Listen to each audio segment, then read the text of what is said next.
You ask Tiger to solve. This deals with linear equations with one unknown. The final result is x equals 31 over 40. Let's solve it step by step. Group all constants on the right side of the equation. Add 3 over 8 to both sides. Combine the fractions. Combine the numerators.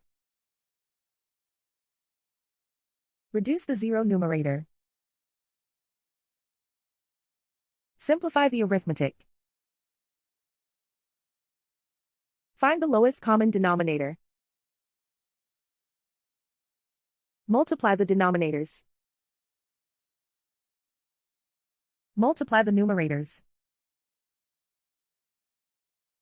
Combine the fractions. Combine the numerators. And so the final result is x equals 31 over 40.